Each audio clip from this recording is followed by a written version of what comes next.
If you've ever taken a look at somebody's anime 3x3 or top 10 list, you'll inevitably come across someone who is just putting a lot of shows on there, seemingly in an attempt to create a list that will have the most amount of people saying, wow, you have great taste. Everything on here is clearly a well-regarded, respected anime. And you almost kind of wonder, are you really listing your favorite 10 shows or 9 shows or however many? Or are you just making a list in an attempt to look cool, to look cultured, to look like you've seen a bunch of obscure hidden gems that really aren't all that hidden because people know enough about them to say, wow, you're cool for having watched that show. Amongst those lists, you usually will not see much in the way of slice of life, episodic, relaxing iyashikei type cute girls doing cute things shows, right? Because the people making lists like that, whether they are genuinely putting the shows they like or if they're just making a fake list to look cool, they're typically not going to like or believe that shows like that are respected enough to be put on there. Whether it should or shouldn't be, whether you like it or not, that's not the point. Usually shows like that will not be included on these types of lists. That being said, there is exactly one slice of life, cute girls doing cute things show that will show up on these lists more often than not. And that is Aria. Now, whether you've seen Aria or not, you've probably at least heard of it. This slice of life iyashikei show from the mid-2000s. One of the earliest iyashikei that really got any sort of traction. I mean, to go back further than this, you'd really have to look at something like Yokohama's Shopping Log. And it's a series that got multiple seasons. It got a second season in 2006, a third season in 2008, multiple OVAs, and recently it's gotten 2 brand new movies. This franchise has had a presence over the last nearly 20 years. For whatever reason, Aria has become that one slice of life it is okay for people like this who make these kinds of lists to like. Why?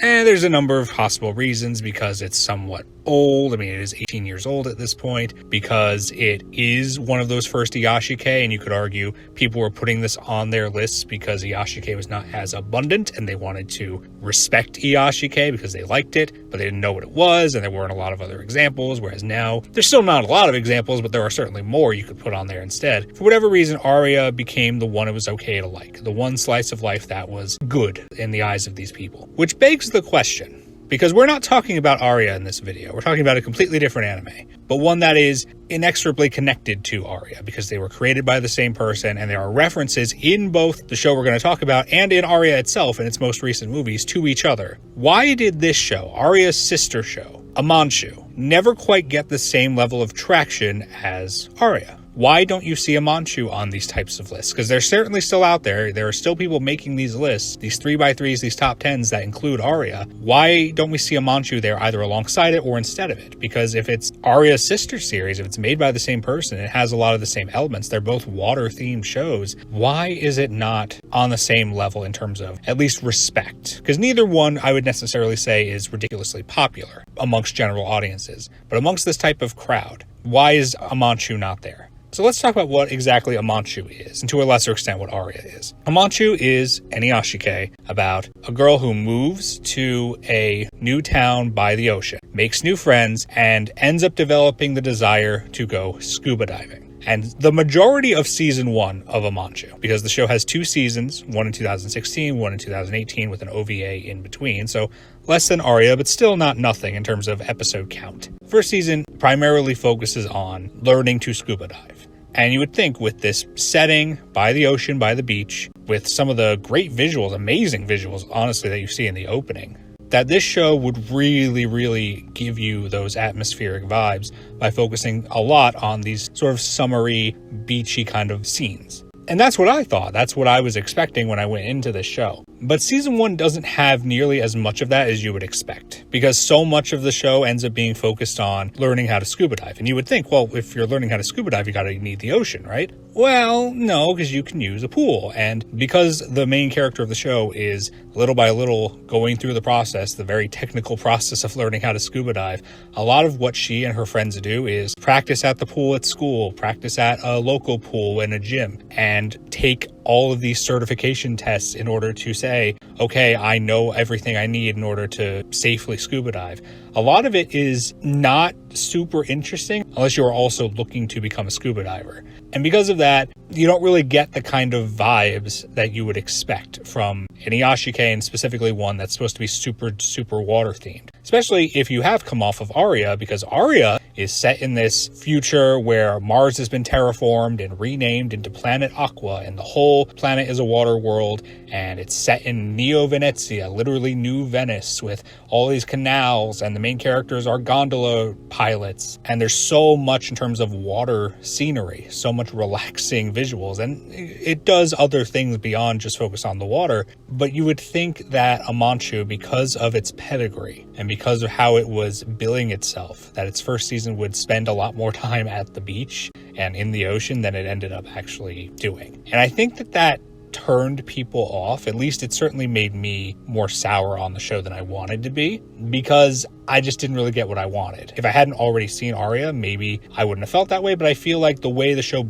advertises itself would already lead somebody who hasn't seen Aria to think, okay, I'm going to get some nice ocean visuals, some nice beach visuals, and there's just not a lot of it in there. Again, like, I understand why they wanted to primarily focus on getting the main character through her scuba diving stuff, and there is still more of that in season 2, but a lot of the really boring stuff is unfortunately here in season 1. Perhaps that makes it more realistic for people who want to follow in the main character's footsteps, but it does take away, I think, a lot of the charm that Aria ended up having right off the bat by just saying, okay, here are our characters, they pilot gondolas, and you get to go through this recreation of Venice and see all these canals and see the ocean, and it gave you what you wanted immediately. Now, to be fair to Amanchu, season 2 does provide what I had wanted from season 1. It gives you those water visuals. It has the characters actually going into the ocean to do more advanced scuba diving training. So not only is it logical that they're doing that there, it's exactly what I and other people would have wanted from the show from the get-go. So season 2, I enjoyed a lot more than season 1. And season 2 also expands Amanchu out quite a bit by allowing the characters to do other things that aren't just let's learn how to scuba dive. Like, there's other things that the characters do with each other because, they are friends and their friendship is based on more than just scuba diving. But for whatever reason, it seems like people actually like the second season of Amanchu less than season 1. The only reason I've really come across that's been somewhat consistent is that season 2 ends up kind of factoring in more of like a supernatural aspect to it here and there with some of the non-scuba diving stuff. Like, you might have a mini arc which involves something that's very supernatural, and in a world that didn't really have too much of that at first, I can understand why that would be off-putting. That being said, Aria has this too. Aria has some subtle supernatural stuff as you go further into it as well. So you can't really say, well, Aria's fine for doing it, but Amanchu isn't. So that doesn't necessarily explain why people who like Aria may not be as fond of Amanchu. Personally, I thought it was a massive improvement, and it makes me sad that 5 years later we still haven't gotten another season, because I would very much so like to see more of what we got in season 2. So, I don't know, perhaps that's really the reason, right? Amanchu has 2 seasons, and that's it. Aria got 3 seasons in very close succession, 2005, 2006, 2008, with basically double the amount of episodes that Amanchu currently has. And also, season 3 of Aria concludes the story. Like, yes, they made OVAs and movies after the fact, sort of as like a cherry on top, but the main goal of the characters to advance in their careers as gondola workers is achieved by the end of Aria. So maybe that's why, maybe people feel like not enough has been achieved and that these characters' goals are not as grand as those of the characters in Aria, and that's why Amanchu didn't stick out in people's minds as much, because it didn't have that big conclusion season that Aria did. It's hard to say. I do think that Aria overall is a better show because, it has more episodes to flesh out the characters, and it does take full advantage of its world from the get-go, whereas I feel Amanchu really didn't until season 2, where we finally get those nice ocean visuals. But I think Amanchu really does find itself in season 2, and I don't think there's anything wrong with the supernatural stuff cropping in here and there, but then again, maybe that's just because I've seen Aria and I was not surprised to see something like that.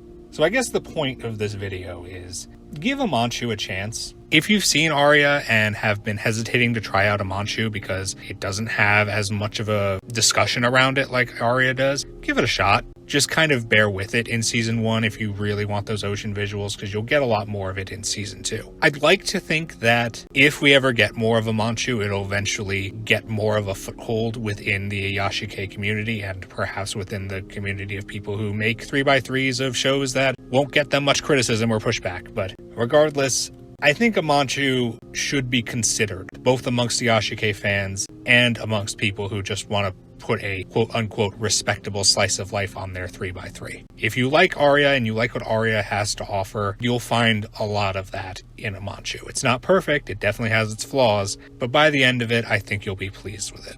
Thank you so much for watching. If you enjoyed the video, like and subscribe. Please leave any comments down below about how you feel regarding Aria and Amanchu, which one you like more, and whether you feel like checking one or both of them out after this. As always, take care everyone. Look forward to the next video.